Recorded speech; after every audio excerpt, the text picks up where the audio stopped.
Good morning, good afternoon, good evening, everyone. Welcome back to my channel. It is still your one and only 24/7 news boss. We are here to bring you another fresh update concerning the IPOB. And in today's update, we're going to talk about the insecurity in the Southeast. But before we proceed, please subscribe, like and share this video, and do not forget to turn on the notification bell so you'll be the first to receive our updates promptly. So in this video, we are going to watch a short clip of what this man called Ukrora said about his abduction and his opinion concerning ESN, IPOB and Nnamdi Kanu. Of course, it's obviously linked to the insecurity in the Southeast. IPOB, ESN, and now the unknown gunmen. Do you think with all of these things, do you think that Nnamdi Kanu should be released or not?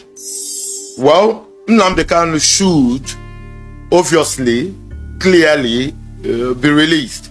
What Mazi Nnamdi Kanu constituted was a indigenous people of Biafra, which is a body agitating legally for Biafra. But you know, in everything in Igbo land, some people will inculcate criminality in it. I've never had an encounter with IPOB. I've never had an encounter with the Eastern Security Network, so to say. Or what happens sometimes, somebody will send me a message that he's from commander from ESN, that I should send money. But if I don't send money, whatever happens, I take. And after investigation, you see that they are Yahoo boys, criminals. The only people I've had encounter with are those called unknown gunmen. The problem, I love to give you a first-hand information, so I don't say what I don't know. I love to say things that I can defend. The people that kidnap me are unknown gunmen. They are not IPOB. The IPOB that I know, they have meetings all over the world where they meet, and in fact, they registered in the UK, in the US, in Germany. We saw them on social media. Sometimes you see them in where white people gather.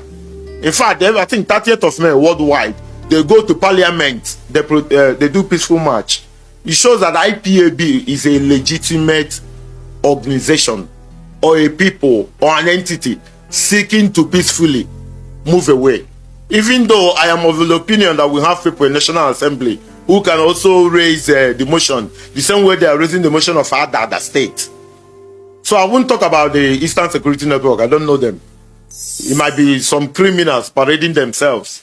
Don't you think that, you know, when IPOB instituted the ESN.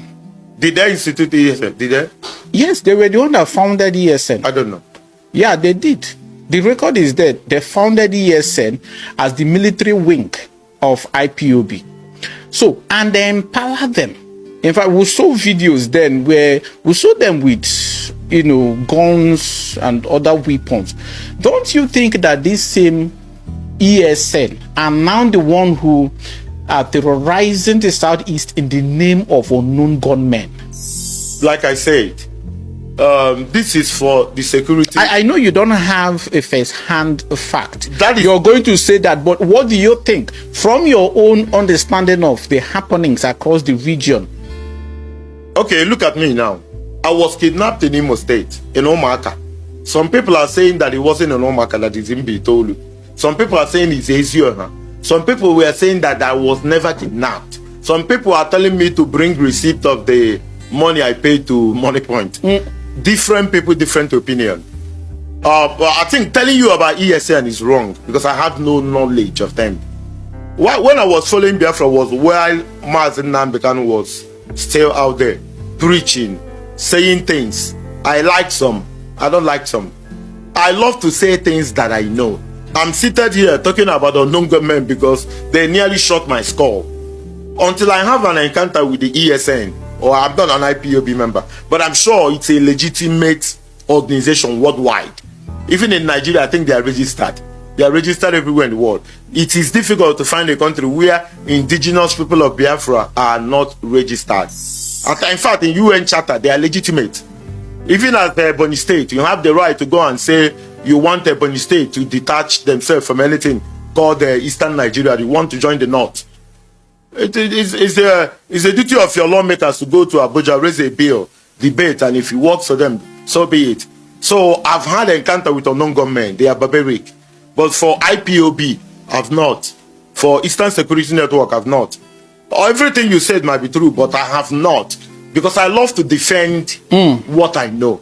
I don't like to dabble into issues that I do not know. Everything I tell you is something that is verifiable. Like going to Zenith Medical and Kidney Center. You might be 30 minutes away. Go there. If you see any sick person, ask, do you know Okulora? Ask about 50 people and see the response you get. Now, the IPOB was prescribed by the Buhari administration and outlawed as a terrorist organization. I think in that case, they're still fighting it in court. Do you think that people are hiding under the umbrella of IPOB to terrorize the Southeast? Just like you rightly said, of course, every organization have the extremists who take advantage of the popularity and reach of such organizations to perpetuate crimes for their own selfish, gain and interest.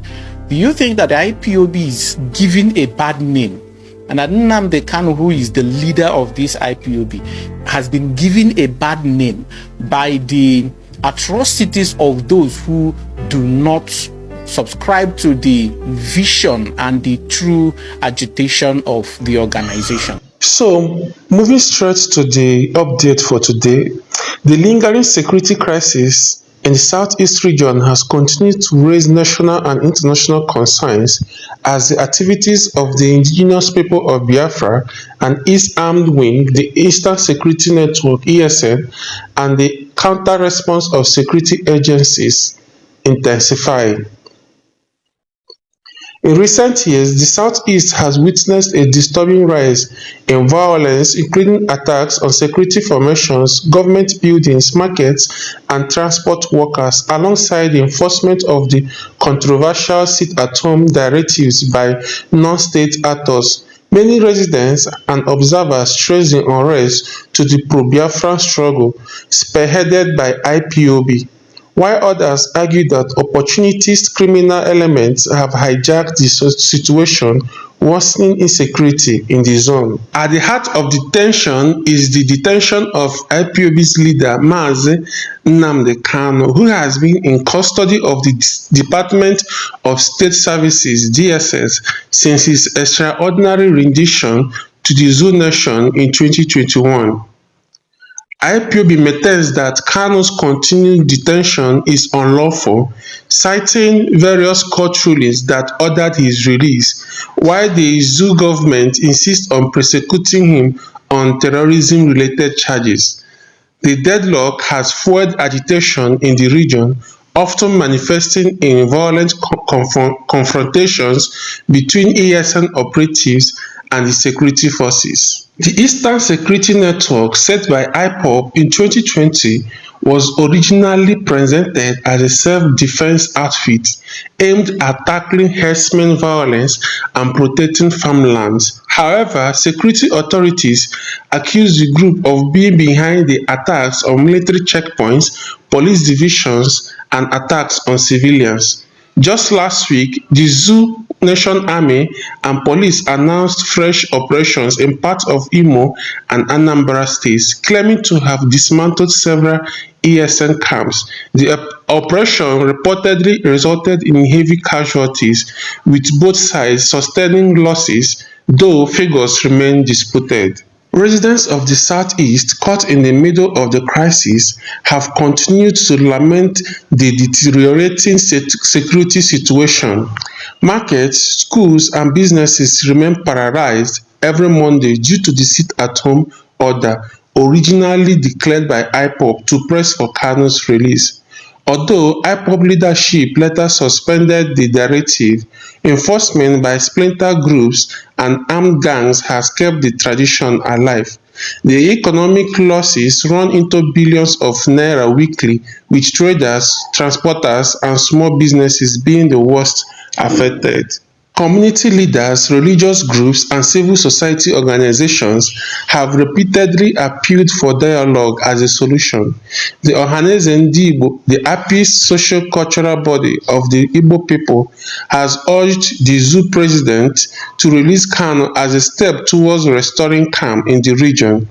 The Southeast is bleeding, a statement by Ohaneze leaders noted recently, adding that peace cannot return until political solutions are considered. On the other hand, security experts caution that the growing sophistication of armed groups in the Southeast suggests a deeper problem beyond IPOB alone. Analysts argue that criminal networks, including abduction, armed robbers, and cult groups, now operate under the guise of Biafra agitation, further complicating efforts to restore order. The Zoo government maintains that it will not negotiate with groups it describes as terrorists, reiterating its resolve to crush violent secessionist movements.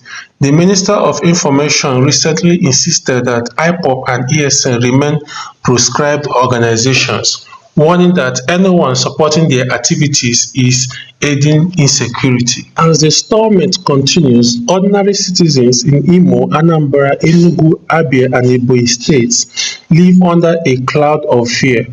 Rural communities report displacement from clashes between ESN operatives and the zoo government soldiers, while urban residents face harassment from enforcers of sit-at-home orders. Schools have declining attendance, while investors remain wary of the unstable climate. Observers warn that without decisive political intervention, insecurity in the Southeast could deepen further, threatening national stability. Already, the region's reputation as a commercial hub and peaceful enclave has been severely eroded. The situation remains tense with no clear end in sight as the battle between state forces, pro-Biafran agitators, and criminal elements continue to shape the fragile security landscape of the Southeast. So my people, this is where we are going to end the news update for now. We will be back shortly, but before then, please subscribe and like this video.